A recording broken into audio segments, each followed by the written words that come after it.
What if the Mongols won at Ain Jalut? Would Arabic world recover, or did they fail? This question will be answered in this video. Well, firstly, I should tell you what was this battle. Battle of Ain Jalut was fought between the Mongols, who at the time expanded everywhere, and the Mamluks, who put Egypt under new management a few years ago.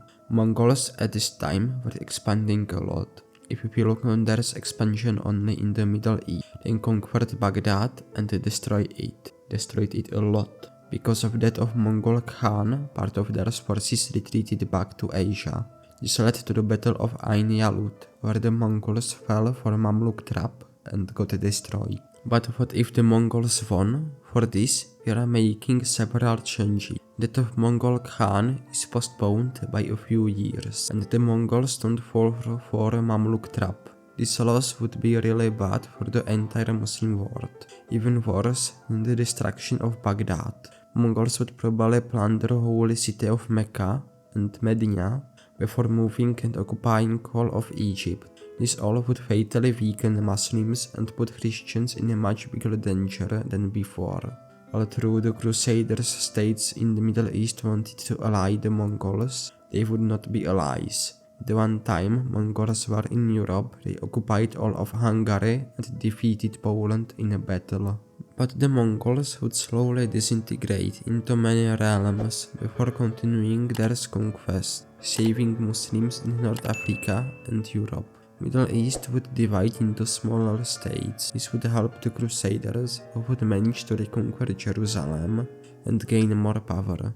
After Byzantium would be put back together, they would be able to reconquer some Anatolian territory, making them stronger as well. The Mongols would meanwhile adopt Islam and Arab traditions and became rulers. I would say that the Mongols state in the Middle East would unite into bigger entities, which would be by the end of the 15th century reconquer the Crusader states. The main enemies of them would be the Turks, who would at this time be only in Asia and not in Europe, because a stronger Byzantium would manage to stop them. The Renaissance would begin late, because there would not be a lot of Greek emigres into Italy, but it would still happen, because the information from Byzantium would get to Italy just more late. The discovery of New World would still happen, and the Spanish and the Portuguese would still start colonizing in the New World.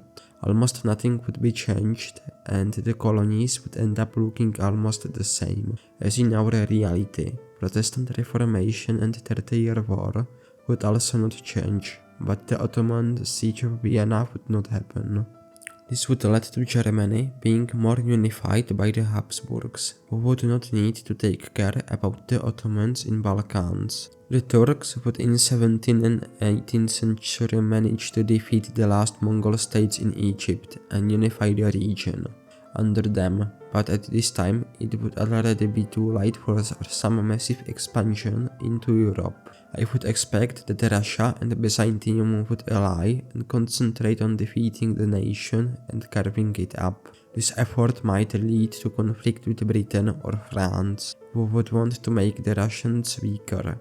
This is the kind of the politics we know from 18th century.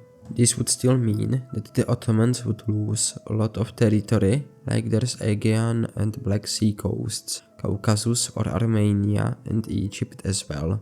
Egypt would be obtained by Britain or France, but for the sake of this scenario, I give it to the French. The Ottomans would be only in the rest of Anatolia and Middle East, making them insignificant until they would be forgotten, because the great powers would go to war between each other.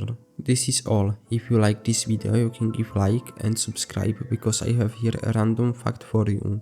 Did you know that Roman concrete was much better than our modern concrete? This was because the Romans used volcanic ash. Plus concrete would even regenerate, because when water fell into the cracks, it reacted with it and created new structures. You can also click on the screen on a video, which I believe is really good. Salvete.